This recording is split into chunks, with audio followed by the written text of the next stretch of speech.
Boa noite para todos. Com muita alegria, estamos de volta para mais uma noite de estudo em torno do Livro dos Espíritos, que é a obra básica da doutrina espírita. Nós gostaríamos de iniciar endereçando um abraço para todos os nossos amigos, agora teleouvintes, né, da rádio e TV Brasil Espírita de Maceió, os nossos amigos da rede Amigo Espírita, os membros da TV Nova Luz, todos os demais companheiros que estão nesse momento nos acompanhando ao vivo, de seus lares, enfim. Nós vamos, portanto, nesse momento agradecer a Jesus, principalmente a Jesus, por essa bendita oportunidade de estarmos juntos aqui. Que a gente possa aproveitar o máximo, dentro do que for possível, e gostaríamos de convidar a todos para que a gente possa fazer um trabalho participativo, não é mesmo? Para que a gente construa juntos o trabalho da noite. Bom, gente, como eu disse, o Livro dos Espíritos é a obra básica da doutrina espírita. Nós estamos trabalhando com a segunda parte do Livro dos Espíritos, no capítulo 6º, que é intitulado Vida Espiritual, no tópico Escolha das Provas. E hoje nós vamos fazer uma leitura e um pequeno comentário da 272, porque o objetivo principal nosso é a questão 273. Ok? Bom, na questão 272, Allan Kardec pergunta assim aos espíritos: espíritos vindo de um mundo inferior, a Terra, ou de um povo muito atrasado, como os canibais, poderiam nascer entre os nossos povos civilizados? Resposta: sim. Há os que se extraviam por quererem subir muito alto, mas nesse caso ficam deslocados entre vós, porque têm costumes e instintos que não condizem com os vossos. Comentário de Kardec: esses seres nos oferecem o triste espetáculo da ferocidade no seio da civilização. Voltando para o meio dos canibais, não sofrem uma degradação. Apenas retomam o seu lugar e talvez ainda ganhem com isso. Bom, essa pergunta 272, muito vinculada com a 270, 271, que a gente trabalhou com muita calma na última semana, ela vem nos dizer o seguinte: nós sabemos que existem muitas moradas na casa do Pai. Como o nosso planeta, existem outros planetas habitados, alguns em estágios mais evoluídos do que o nosso e outros mais atrasados do que o planeta Terra. Aqui foi feita uma associação com os canibais como um povo primitivo, né? Que antigamente existiam em muitas partes e hoje a tendência é ir diminuindo.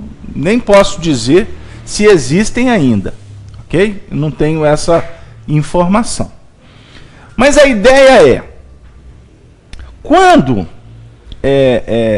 existem espíritos muito atrasados, a pergunta é: eles podem reencarnar num mundo mais evoluído?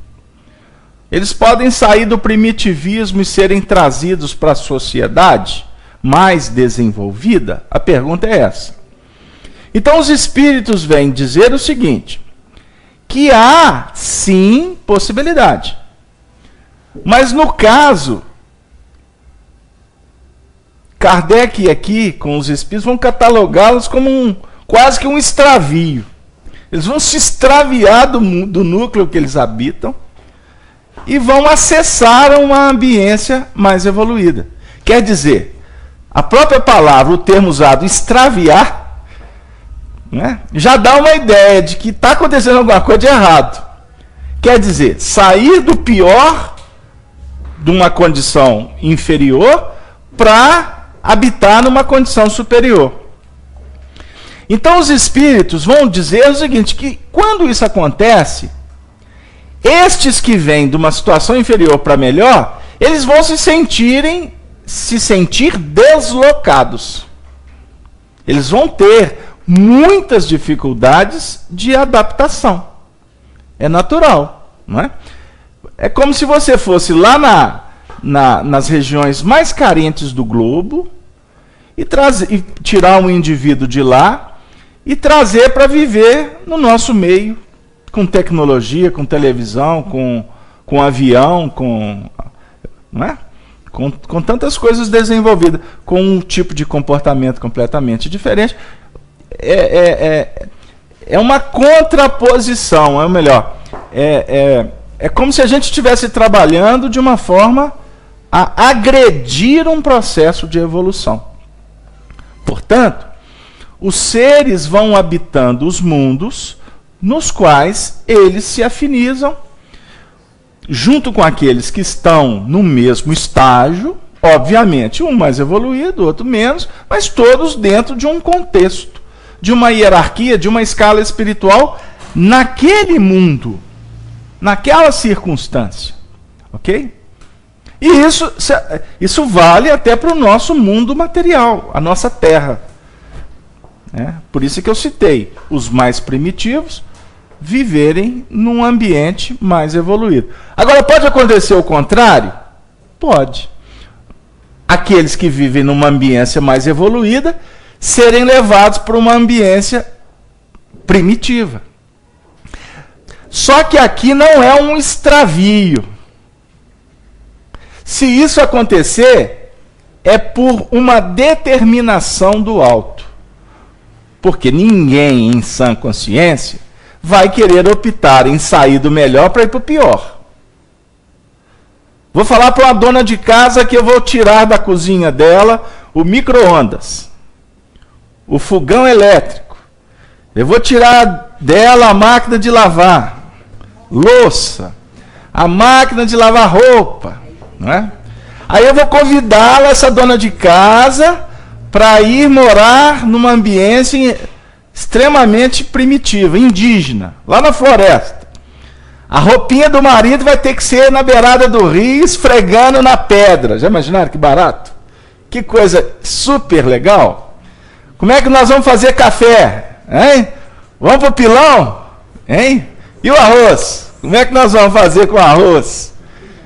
E aquele tanto de vasilha? Né? Como é que vai ser depois do almoço? Vai, dá jeito, dá jeito. Ué, e as panelas de pedra? Mas tem que lavar a cuia. Você acha que cuia, você acha cuia em qualquer esquina da floresta. Não é descartável assim, não.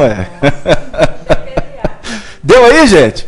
Então, ir para uma situação adversa, no caso quando acontece, é por uma determinação do alto para, de alguma forma, auxiliar este que vai viver nessa dificuldade no seu processo evolutivo. Ou seja, se a gente não consegue acompanhar a marcha do progresso, não tenha dúvida que a gente vai ser convidado para dificuldades, tirando da gente até essas facilidades que são conquistas da humanidade. Deu aí? Bom, ok, Dora? Atendido o seu pedido? Eu posso fazer só uma perguntinha? Se você... Aqui no texto fala do que é ainda, né, primitivo encarnar na civilização. E o contrário pode acontecer? Foi exatamente o que eu acabei de falar. Ou seja, pode acontecer. Como missão seria para como missão, ensinar, como missão, mas mais como expiação. Eu vou explicar. Por que não como missão? Porque a missão, ela vai se caracterizar por uma ambiência em que o indivíduo vai criar, vai facilitar, para ajudar aqueles que estão na retaguarda a ascender planos superiores, fazendo isso de uma forma consciente. Esse é o missionário.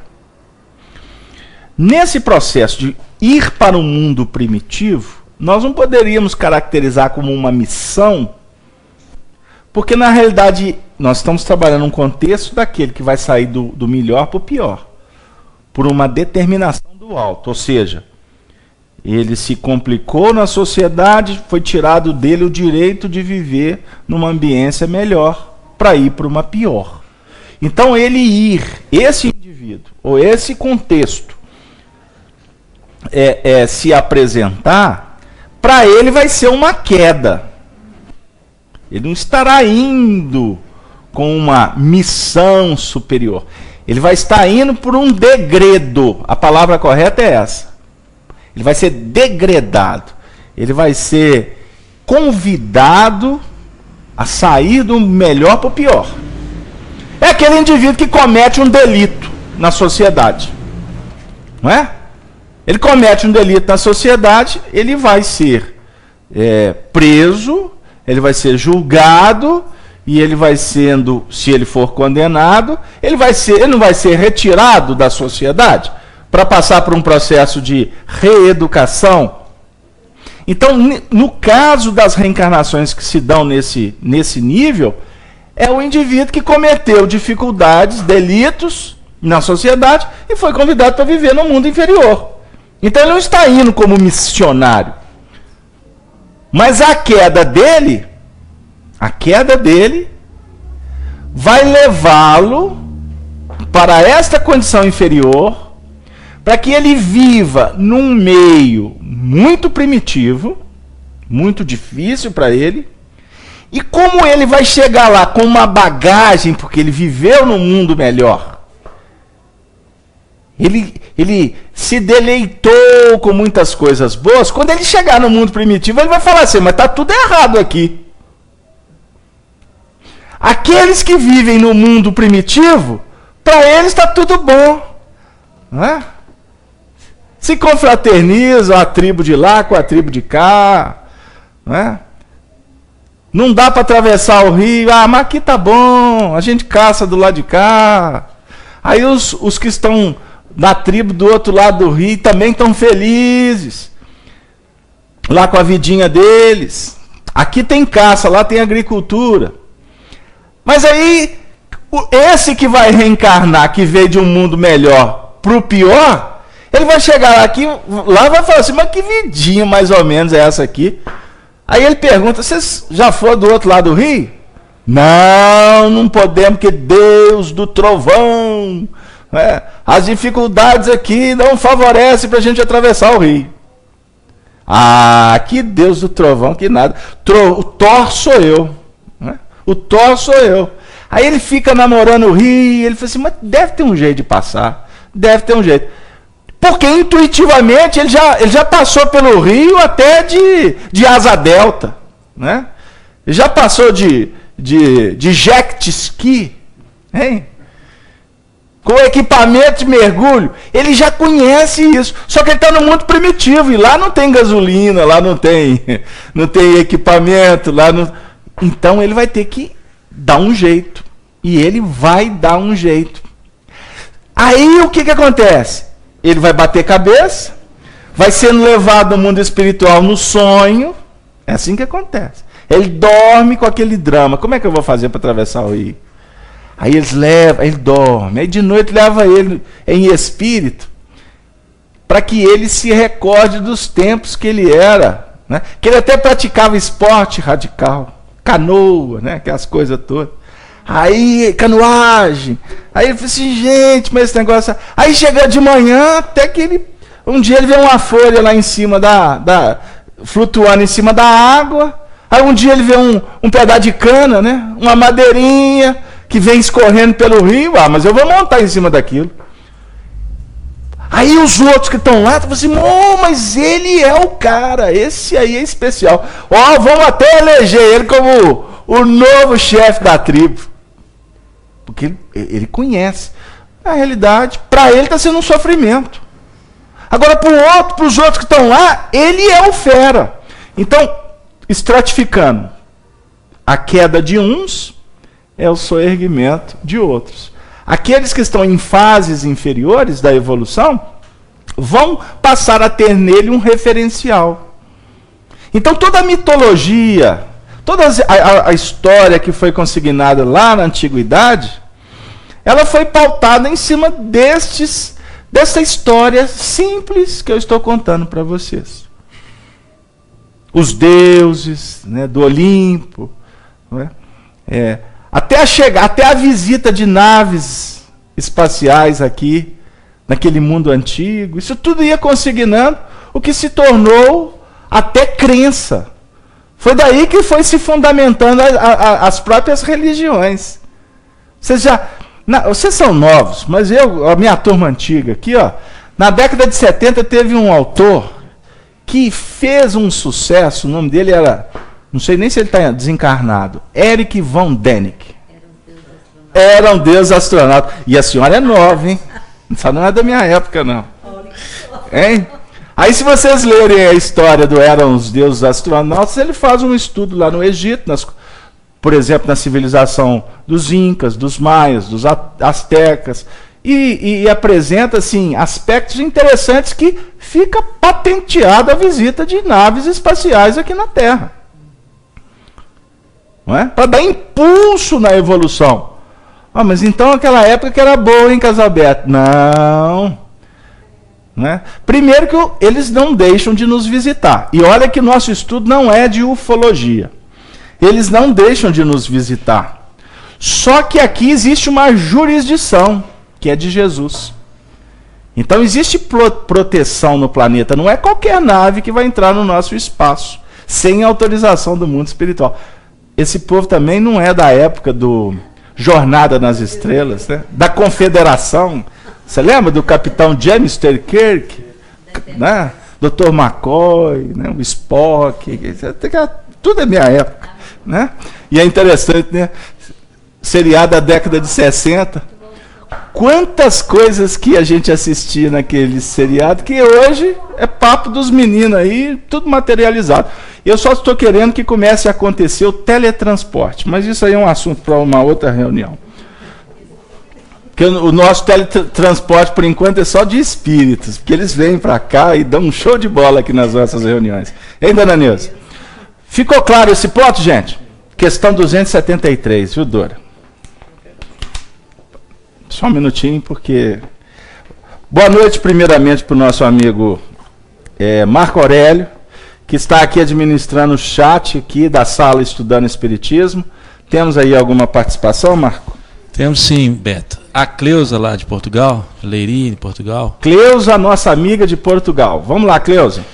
Ela pergunta o seguinte: então, como podemos considerar o progresso que hoje os índios ou outro povo primitivo possui?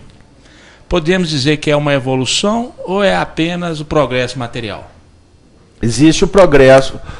Allan Kardec, Cleusa, no livro Gênese, a Gênese, no último capítulo, ele faz um belo estudo sobre esse processo da evolução do nosso planeta. Não é? Como na introdução também.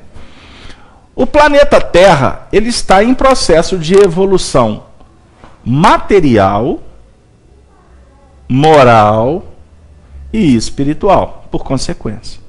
O planeta está progredindo. E o progresso não é privilégio só dos ocidentais ou dos chamados países desenvolvidos. Não. O progresso se estabelece em todos os níveis. Até naquelas regiões que a gente poderia dizer que são as mais afastadas, existem sociedades que são desconectadas desse mundo nosso. Né? Enfim.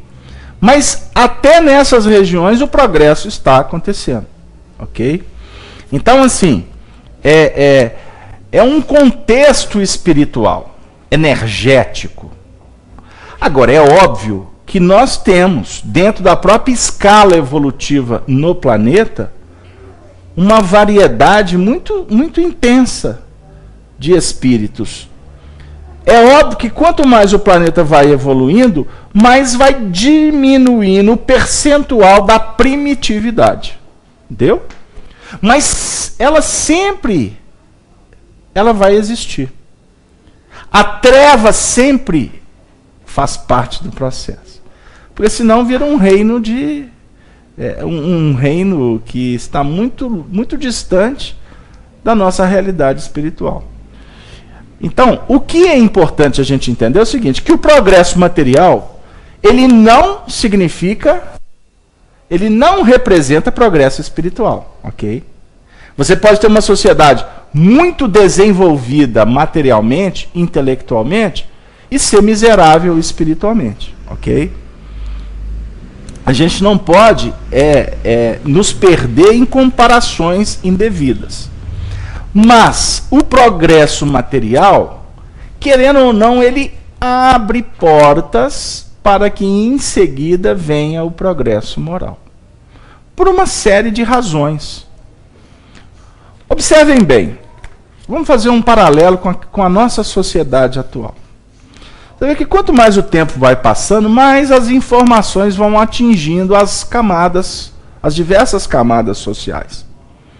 Então hoje, por exemplo, você conversar com a geração, esses jovens, esses meninos que estão nas escolas, eles já têm uma consciência ecológica muito superior àquelas que nós participamos quanto jovens.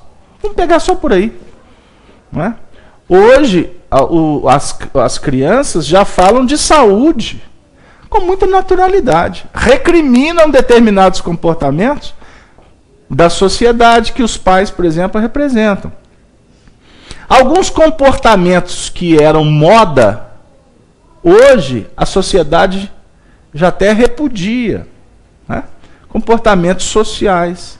Então a gente vai observando que com o passar do tempo há um aprimoramento, há um melhoramento em todos os níveis. Em todos os níveis.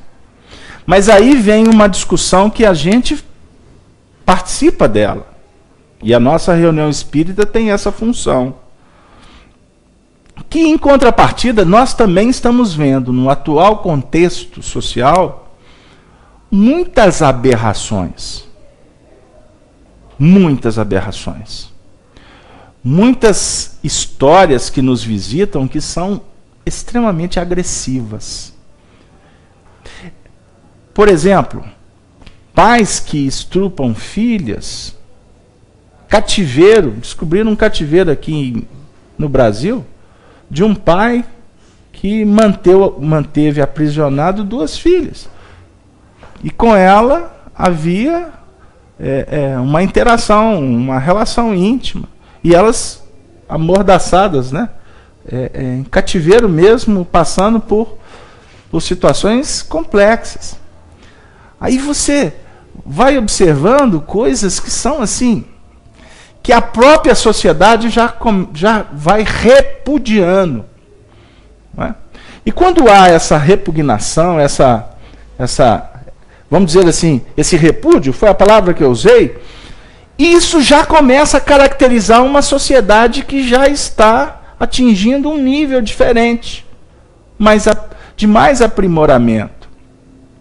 Então hoje, por exemplo, aqui no Brasil, a gente discute muito a questão, o anseio nosso como brasileiro é que o Brasil, por exemplo, cresça, de sorte que possa oferecer para os brasileiros, para todas as pessoas em nível social, qualidade de vida, não é? Saúde, transporte, não é? Lazer, educação. Eu até recebi um texto essa semana de um discurso que aconteceu lá no Congresso. Eu não vou citar o político, mas achei muito interessante, porque ele fez uma alusão ao término da Copa do Mundo. E ele disse assim, que chamou muita atenção dele, um depoimento do Davi Luiz, que era o capitão, um dos jogadores da seleção brasileira, que disse que ele estava triste porque não pôde dar uma alegria para o povo. E ele achou muito interessante esse depoimento, porque o jogador não estava assim, que estava triste porque perdeu. Mas estava triste porque não estava dando alegria para o povo. E aqui eu não vou perpassar o discurso dele, porque não é o nosso objetivo. Mas isso demonstra valores importantes que precisam ser enaltecidos. Quando o movimento é em prol semelhante, ele tem características importantes. Isso já começa a consignar, já começa a definir uma certa maturidade, um certo desenvolvimento moral e espiritual. Porque a nossa sociedade é muito egóica. Nós pensamos muito no que nos interessa. O que interessa ao outro não importa muito para a gente. Não sei se vocês concordam com isso. Então, tudo isso vai definindo para nós um estágio de evolução que vamos atingindo. Agora, as aberrações, que parece que vão tomando corpo, que vão aumentando a cada momento, não é? A violência, a impunidade, não é? São assuntos que a gente discute, porque eles estão batendo na porta de todos nós. Como dizia o seu Leão, 40 anos atrás, ele falava assim, vai chegar um tempo que a gente vai ter medo de colocar a cabeça para o lado de fora do portão de casa. Ele falava isso, o pessoal não entendia. Mas por quê? E hoje você não pode abrir o portão sem alguns cuidados. Não é? Hoje não adianta você ter um carro com ar-condicionado, com o vidro fechado, para evitar ser assaltado, porque o assalto está acontecendo de uma forma que até com o vidro fechado. Não é? Isso é toda hora. Não é? Os desvios psíquicos, os desequilíbrios estão se avolumando. Sim. Aí você fala assim, mas peraí, mas está evoluindo ou está piorando? Não. O processo da evolução, ele é muito sério. E em meio à evolução, há um movimento chamado testemunho. Todos nós estamos sendo convidados para dar os nossos testemunhos. E quando a gente não dá conta, que a gente acaba escorregando na treva que nós estamos ainda cultuando, estamos trazendo dentro de nós estamos dizendo que a gente ainda precisa de passar por muitas coisas para conseguir acompanhar a marcha do progresso. Agora, como define Emmanuel no livro A Caminho da Luz, quando nós reencarnamos, o apelo da carne, o apelo das questões materiais é muito forte. É muito forte. E o que entristece o mundo espiritual é que muitos missionários vêm para a Terra com o compromisso de dar um passo adiante, e dando um passo adiante, trazer consigo aqueles seres que estão envolvidos com ele, por magnetismo, por amizade.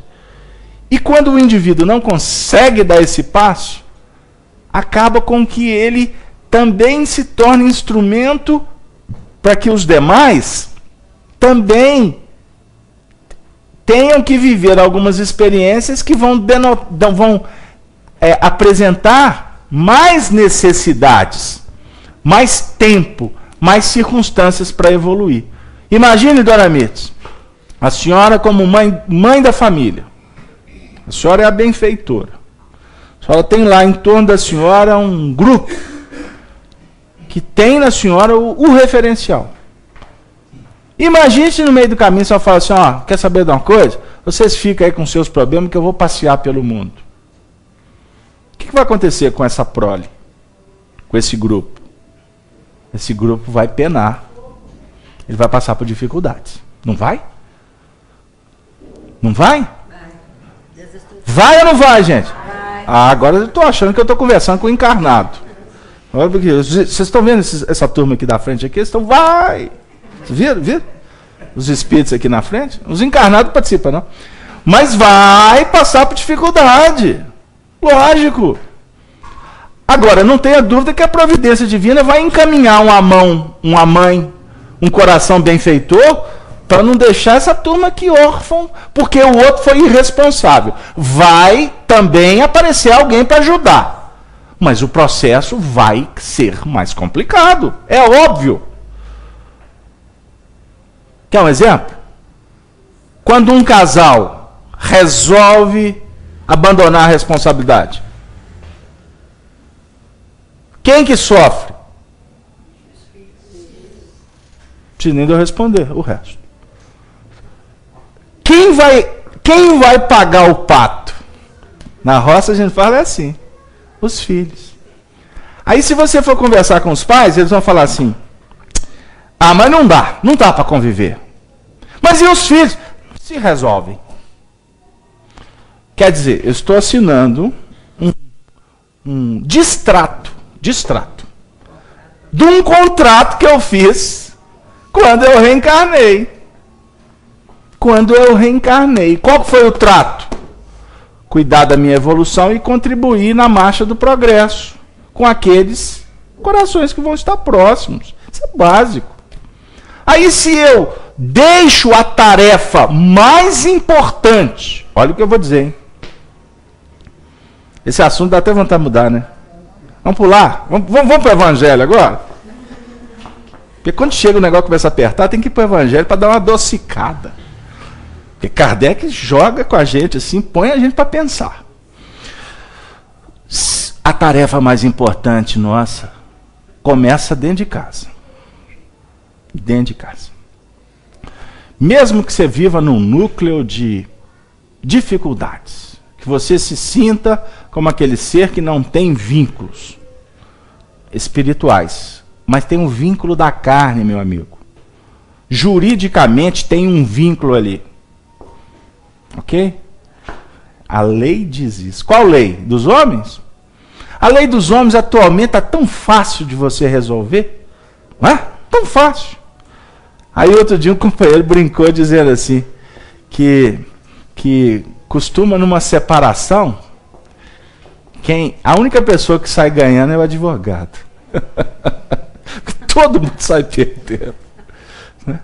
E você sabe que tem gente que se mantém, existem famílias que se mantêm por conta disso? Ah, a gente vive de aparência. Tranquilo.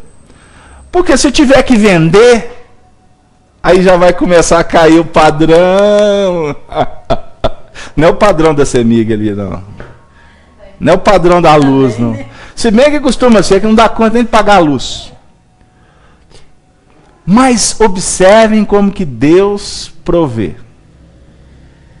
Provê. Melhor assim. Vai assim. Vai assim.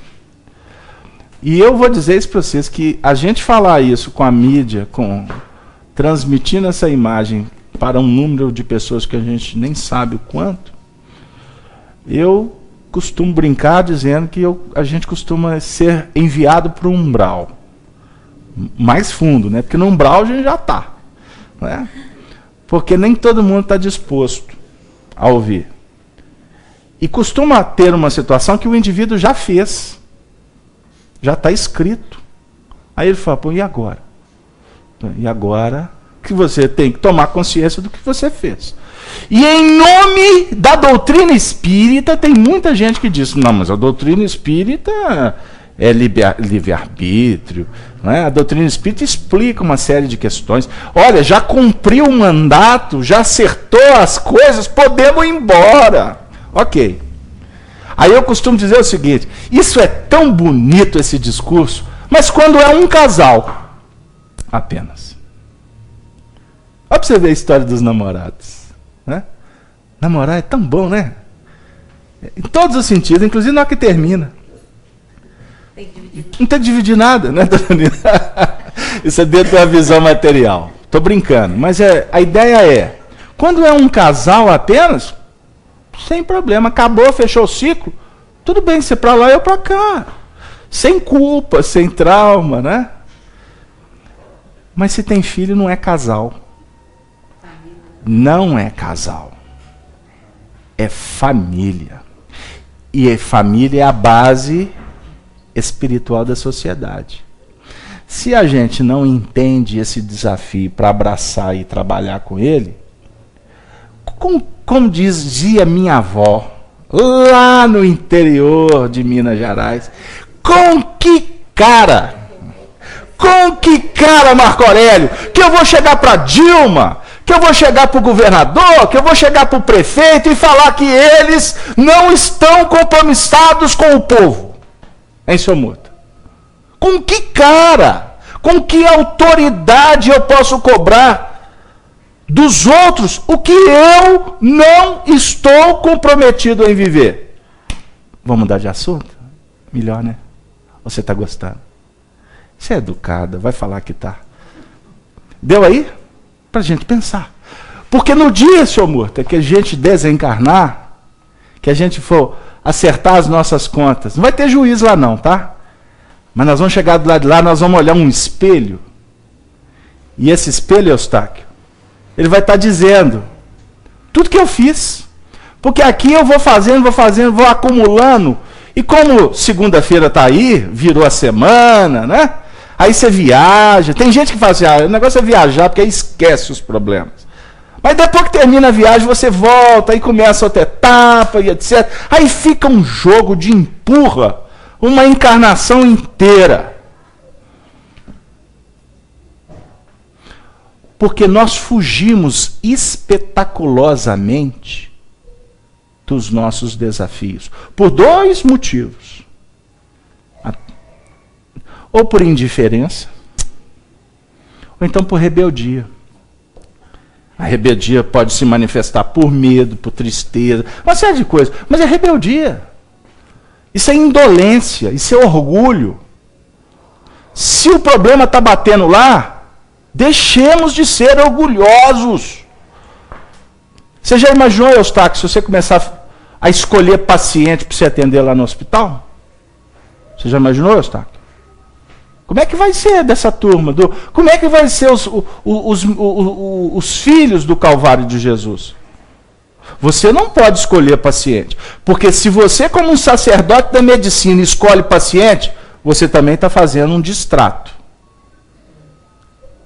Aí diz assim, eu não atendo plano de saúde. Só particular. Aí eu fico assim, meu Deus, vai ter que reencarnar ainda, e se Deus quiser, o SUS ainda vai demorar muito tempo para melhorar, porque ele não pode ser médico particular, ele tem que ser médico do SUS. Ah, Casalberto, mas eu tenho que ganhar o dinheiro dos meus, o leitinho dos meus filhos.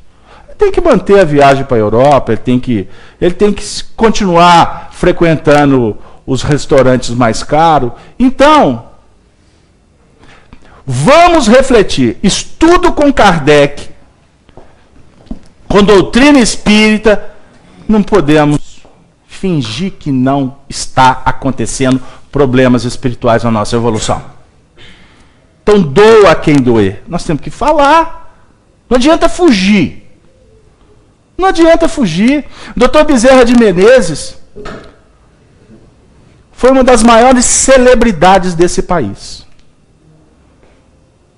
Foi político por pressão da segunda esposa dele, porque ele dependesse dele, ele não queria. Sofreu que foi uma beleza no meio político.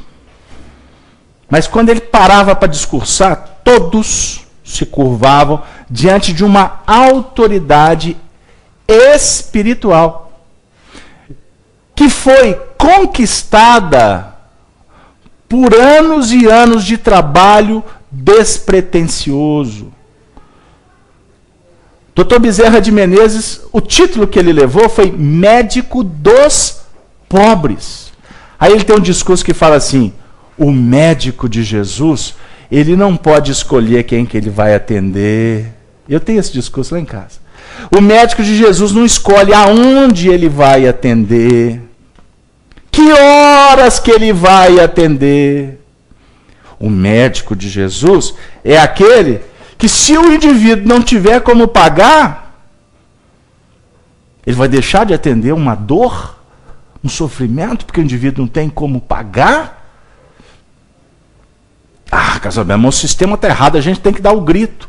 Ok, vai dando grito, vai fazer passeata, vai brigar, vai fazer isso, vai conquistar os valores amoedados. Agora eu pergunto para você, como é que a tua cabeça flutua no travesseiro quando tu vai dormir?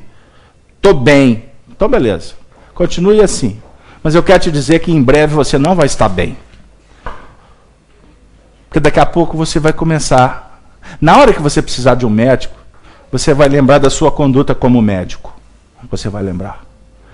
Então nós estamos falando de mundo primitivo e das projeções que vamos nos sublimando na ordem da escala espiritual. Qual é a nossa condição hoje? Como está a nossa postura? Ô, meu amigo Gerson, parece que tem um companheiro, seu nome. Se você gostaria de falar, você levantou o dedo.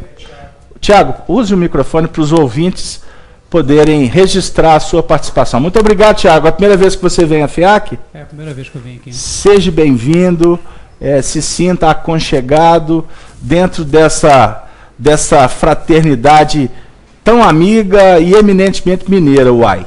Vamos lá. Obrigado.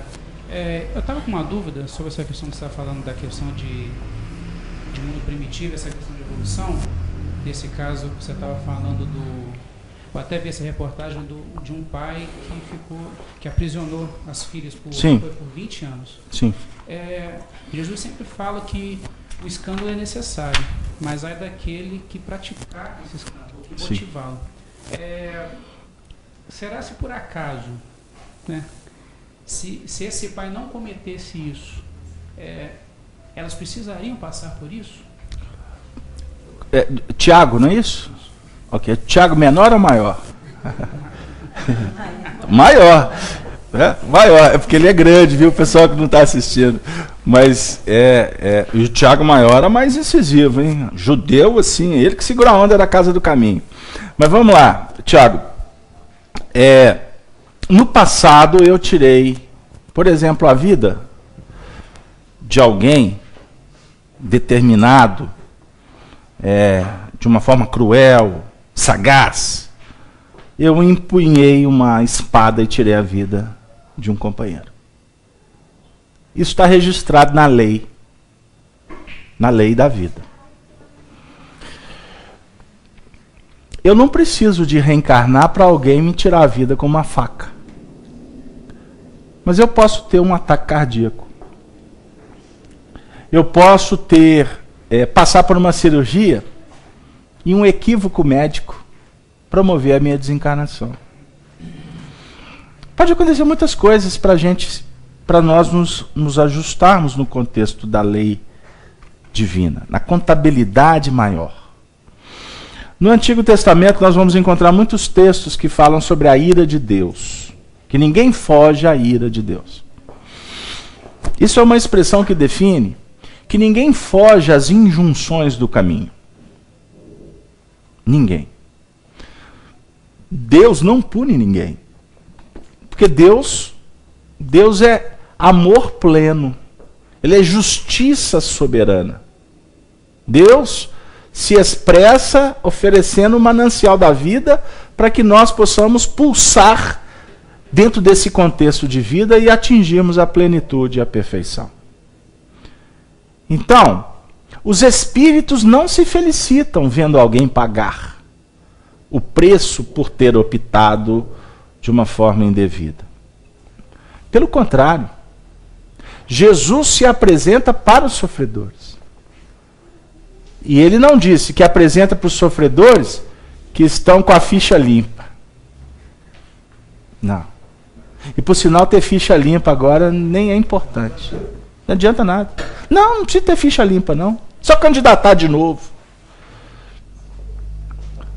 E nós fazemos esses trocadilhos até para dizer o seguinte, que aqueles que, por exemplo, tomam uma decisão de falar que não precisa de ficha limpa, você não tenha dúvida que eles estão dizendo para o mundo inteiro da consciência deles que eles são aqueles que têm a ficha mais suja.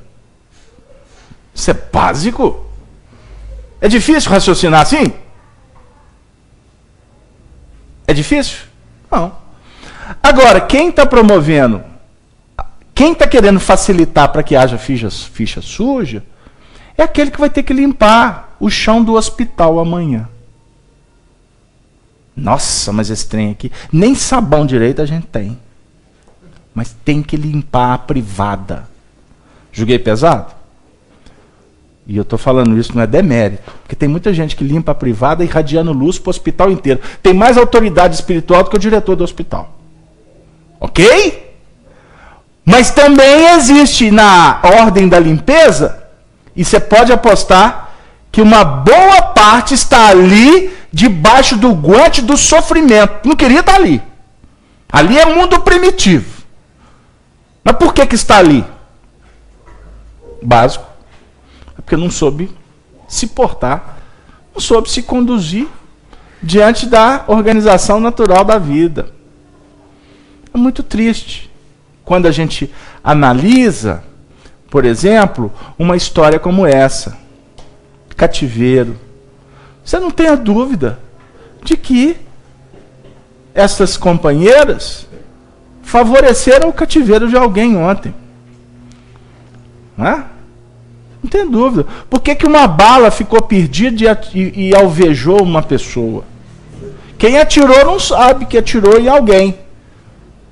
Mas a bala atingiu porque o indivíduo tinha que passar por aquilo. E não foi à toa que ele atravessou a rua aquela hora. Naquele instante que a bala passou. Não foram os espíritos que colocaram o indivíduo para ele ser alvejado. Vai lá que agora você vai desencarnar, vai vir uma bala, corre! Não tem isso. Não funciona assim. Mas nós, Tiago, nós vamos construindo o nosso mundo espiritual a partir das nossas elaborações mentais. Então, quando Descartes disse que penso, logo existo, é Descartes? Penso, logo existo. Foi, Renata? Nossa doutora em filosofia. Ele disse, penso, logo existo. Essa reflexão é de profundidade. Porque o pensamento é vida, como define Emmanuel. Pensamento é vida. Então, todas as suas elaborações mentais, você atrai energias. Você traz para você verdadeiras realidades espirituais que para muitos pode ser subjetivo. Você está vendo? Nossa, mas eu estou sentindo aqui uma coisa boa. Aí alguém está do lado. Que é isso? Está um fedor de carniça aqui danado. Você tá... E o indivíduo, não, mas engraçado. Aí o outro está assim, nossa, né? A nossa turma, né? Vai fazer visita no lar. Eles estão até preocupados comigo agora. Porque antes ficava todo empolgados, né? Ia fazer visita no lar, depois vinha contar o que aconteceu na visita. Aí eu comecei a cortar a asinha da turma, né? E sem dó. Você não pode ter dó para cortar a asa, não.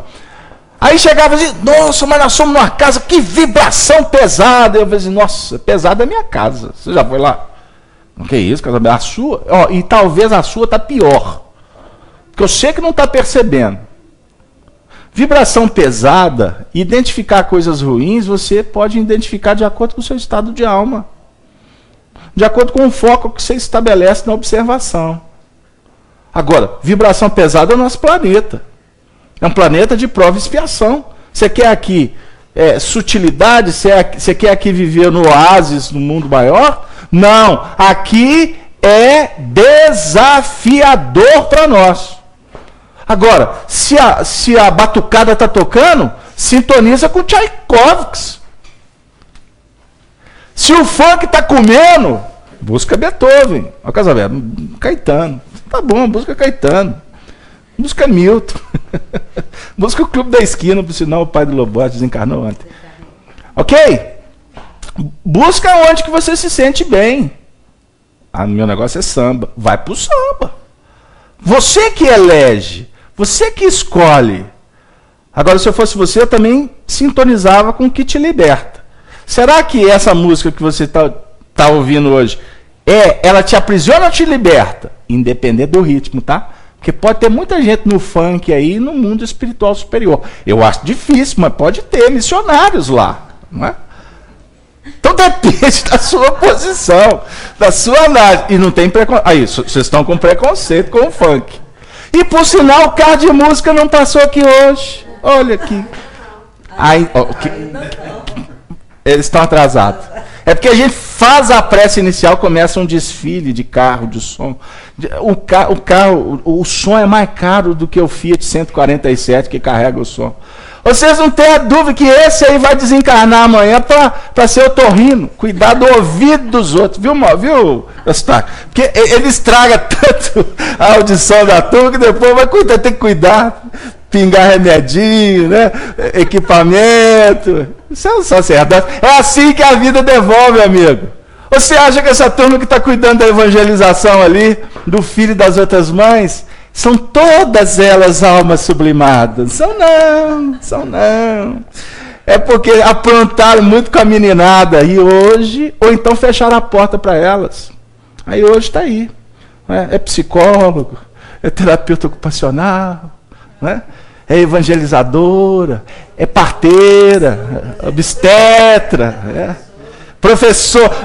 Não fala das professoras, porque hoje, graças a Deus, nós temos a representação sublime da majestade imperial da educação brasileira no serviço público. Dora. Pergunta 273, eu vou perder o emprego. Um homem que pertence a uma raça civilizada poderia, por expiação, reencarnar numa raça selvagem? Foi o que a gente acabou de falar. Sim, mas depende do gênero de expiação. Um senhor que tenha sido cruel com seus escravos, Tiago, poderá, por sua vez, tornar-se escravo. Chegou na hora certa para te atender? E sofrer os maus tratos que infligiu a outros. Está aqui sua pergunta. Foi dono de escravo ontem, hoje. Então, Jesus define no capítulo 8 de João, no versículo 34. Quem comete pecado é servo do pecado. O pecado é desvio psíquico. Não é comer maçã, não. Por sinal, comer uma maçãzinha boa aqui antes da reunião. Minha janta. Não é comer a maçã, não, viu, seu Murta? O povo até hoje está preso na maçã. E diz que maçã é bom, viu? É bom para um monte de coisa. Eu vou fazer um estudo para vocês de maçã. É bom para um monte de coisa. Agora, o que acontece? O pecado é desvio. A sua consciência está assim, não, eu vou. Menos, não, preocupa não. Aí vai. Aí depois, qual que é? O que acontece? Você sobe em busca da ilusão, o tamanho da queda é proporcional à ascensão que você procurou. Porque até para buscar a ilusão você tem desafios a vencer. Né? Então são pontos. Então quanto mais você busca a ilusão, maior a queda. É proporcional. Porque a ilusão não alimenta. O que alimenta a alma não é prazer, é amor. Eu sou o pão da vida, disse Jesus. Ele quer dizer que não é ele espírito, que ele não alimenta ninguém, tá? Ele pode autorizar para que o pão chegue na sua mesa, porque ele é governador. E a governadoria dele sabe de tudo. Viu? Então não pensem vocês que o destino da humanidade está na mão dos encarnados, não, viu? Porque quem está no poder hoje, amanhã não vai estar.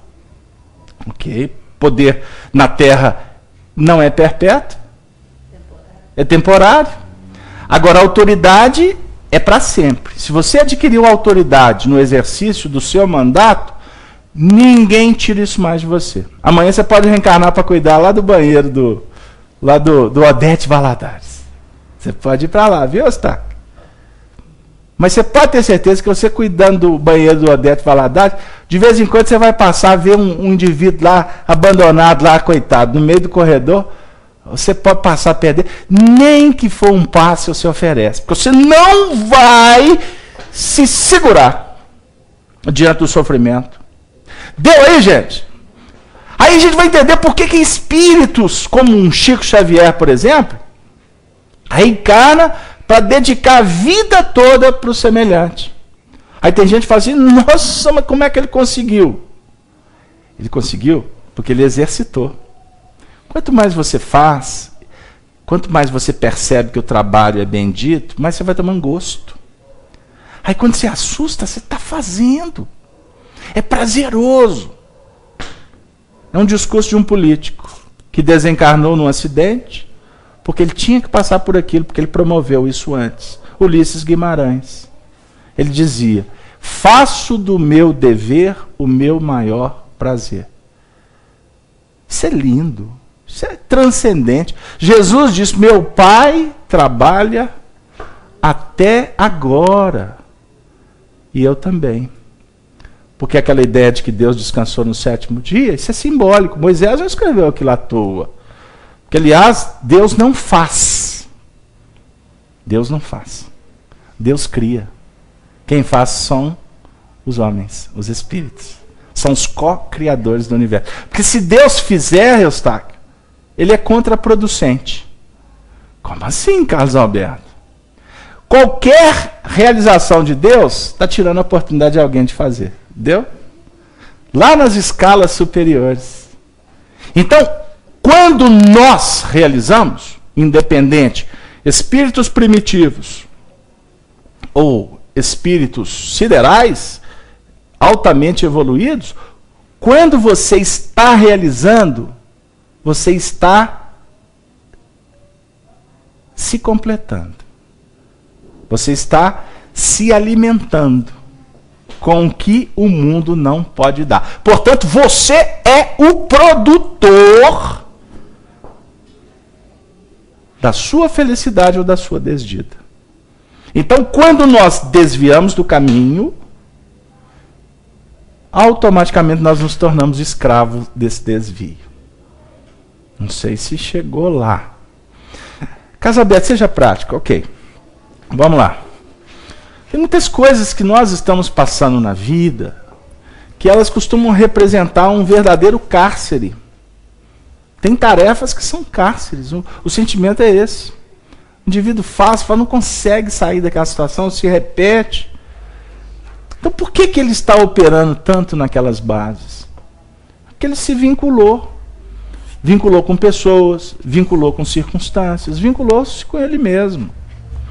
Eu conversava com um companheiro vindo para cá e ele me relatou um fato, que o pai dele, há 30 anos atrás, atropelou uma pessoa. E foi um acidente muito grave, e na época os recursos eram complicados, ele teve que tirar a pessoa debaixo do carro, e teve que ele mesmo levar para o hospital, e depois ele acompanhou essa pessoa muito tempo. Graças a Deus ela não desencarnou, não. Mas foi uma história muito dolorosa. E ele estava me contando que o pai dele nunca esqueceu essa história. Vira e mexe, essa história se torna recorrente. Tamanho foi o trauma que ele viveu nessa história. Então, por que... Estou perguntando isso para vocês porque ele não está aqui, nem o pai dele me conhece. Por que ele teve que passar por isso? Por que essa história ficou repercutindo quase a vida dele inteira na intimidade dele? Não foi à toa que ele atropelou uma pessoa. A pessoa que foi atropelada, ela tinha que ter passado pelo atropelamento. Ponto. Ele não atropelou por vontade própria, foi involuntário, ok? Mas ele teve que viver toda uma situação traumática para que ele pudesse, de alguma forma, ser despertado para alguns valores que ninguém no mundo pode dizer quais são. A não ser ele mesmo que vai entender isso no futuro. Quem sabe ele barateou a vida? Quem sabe ele tirou a vida de alguém numa outra existência? E agora ele viveu uma situação que ele teve que trabalhar a intimidade dele para lutar para salvar uma vida. Entendeu? Talvez impulsionado por ter tirado a vida de outro lá atrás. Não, isso não pode acontecer de novo. É como se ele estivesse fazendo aquilo voluntariamente. Ou premeditadamente. Ele não podia viver aquela experiência de novo. Entendeu, Denise?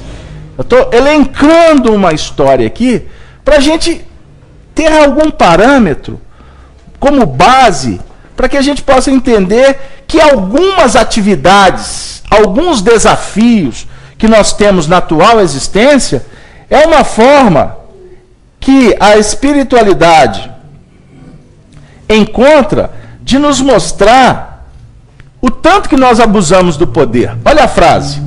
É uma expiação que Deus lhe impõe se ele abusou do poder.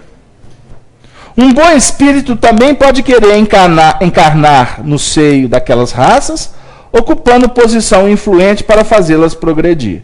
Trata-se então de uma missão. Resolveu o problema de vocês, Sony? Então, um espírito pode reencarnar numa situação muito precária, decisivamente, ou de uma forma a entender que ele vai para aquela situação para ajudar a soerguer aquele agrupamento. Por isso é que semana passada nós trabalhamos alguns aspectos da carta de Paulo aos Romanos, quando ele fala sobre o futuro de Israel. Estão lembrados da enxertia divina? Estão lembrados, gente? Pois é. Então ele disse assim, vou ler alguns versículos aqui só para a gente relembrar. Que ele fala assim, Israel buscava, o que Israel buscava não o alcançou, mas os eleitos o alcançaram e os outros foram endurecidos. Como está escrito, Deus lhe deu espírito de profundo sono, olhos para não verem e ouvidos para não ouvirem, até o dia de hoje. Quando nós nos desviamos do real propósito da nossa evolução,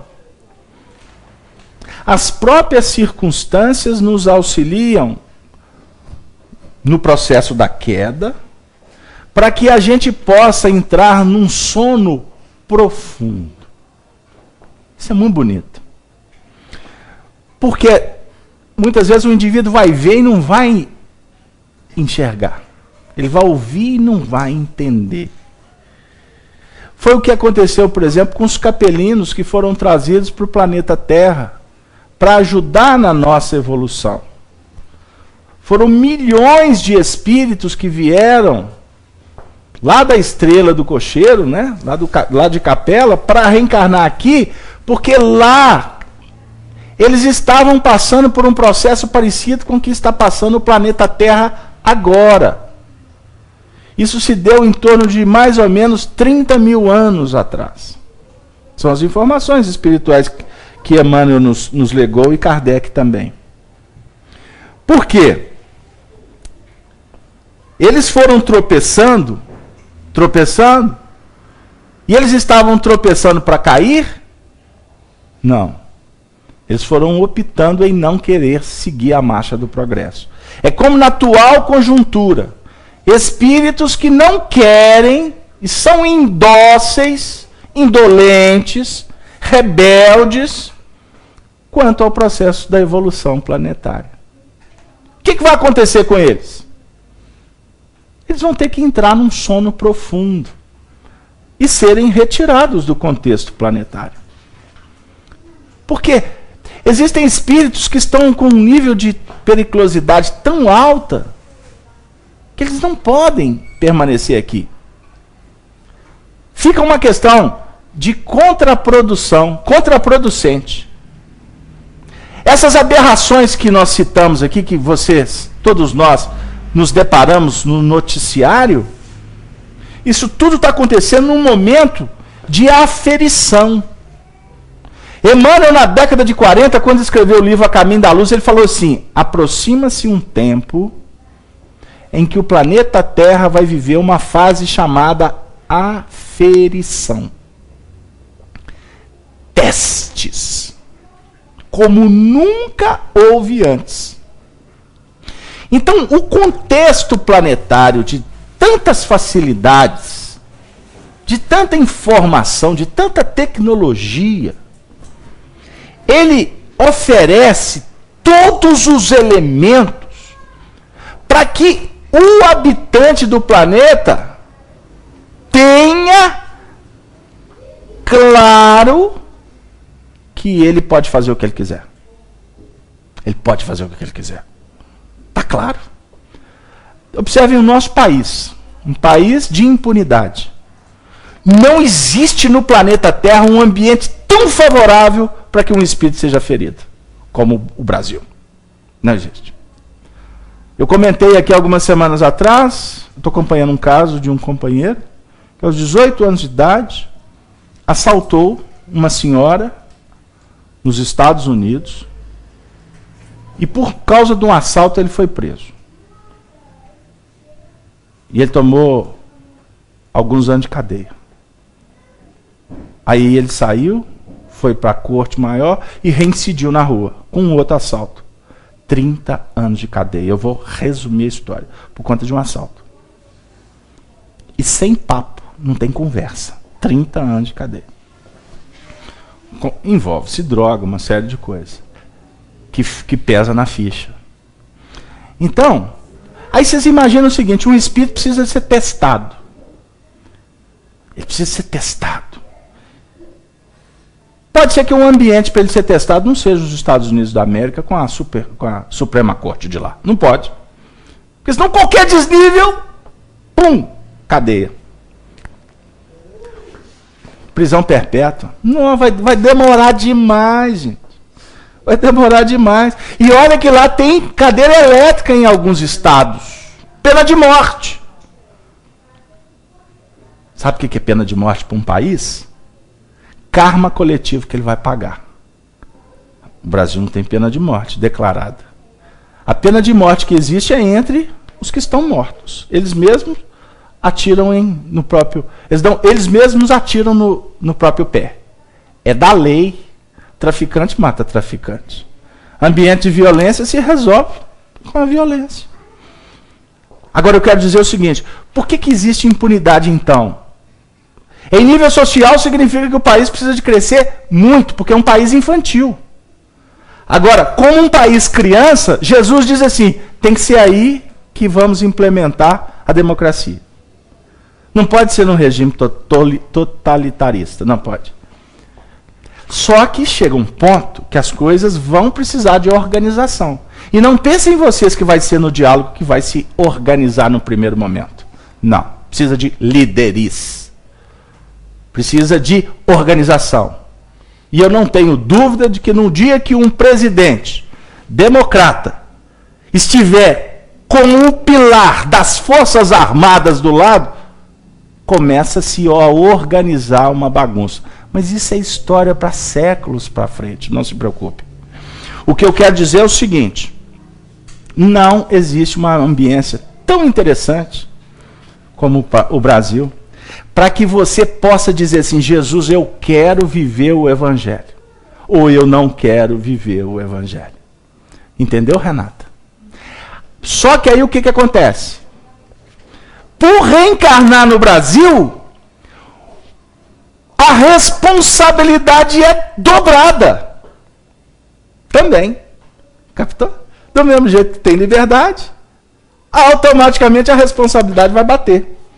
Porque se lá fora, em alguns países, não vai se roubar porque cortam a mão, a maioria vai dizer, não, é melhor não roubar, né? Porque eu sou apaixonado com a minha mão. Mas aqui no Brasil não se corta a mão. Então, se eu tenho uma necessidade espiritual de vencer um vício, que é tirar do próximo o que não me pertence, né? E trazer para mim, etc, etc, eu tenho que ir para um ambiente que isso é fácil fazer. Para que eu possa dizer realmente que eu quero mudar ou se eu não quero mudar. Entendeu, Tiago? Então nós temos que agradecer muito a Deus, por quê? Tropeçaram para que caíssem? De modo nenhum, mas pela sua queda veio a salvação. Gentios para incitar a emulação. O texto de Paulo vem dizer para nós que se não permanecerem na incredulidade, serão enxertados, porque poderoso é Deus para os tornar a enxertar. A definir o seguinte, que se nós, espíritos, que já tivemos tantas oportunidades, não trabalharmos os aspectos que realmente podem motivar a nossa evolução espiritual, o que vai acontecer conosco? Nós vamos continuar numa condição de estacionamento espiritual. Porque os benfeitores não vão agredir. Os espíritos superiores, eles não vão lá na sua casa te sacudir para falar que você tem que mudar. Só que essa permanência nessa indiferença, nessa rebeldia, só nos traz conflitos. Só nos traz dores, dificuldades. Porque é da lei. Por isso, Emmanuel vem dizer para nós no livro Fonte Viva, no capítulo 78, que toda criatura em verdade é uma planta espiritual, objeto minucioso cuidado por parte do divino semeador. Olha que interessante. Todos somos uma planta espiritual que estamos sendo cuidadas pelo divino semeador. Quer dizer, ele é semeador. Se nós somos planta, significa que nós somos uma planta que foi semeada um dia. E que ele está cuidando. Ele está dentro de um jardim verificando a desenvoltura de todas as plantas que somos nós. Cada homem, qual ocorre ao vegetal, apresenta diferenciados períodos na existência. Vai falar de planta, tem que falar de período, né? Tem que falar das estações, não temos? Outono, primavera, verão, inverno. Como é que cada planta ela se porta diante das estações? Sementeira, germinação, adubação, desenvolvimento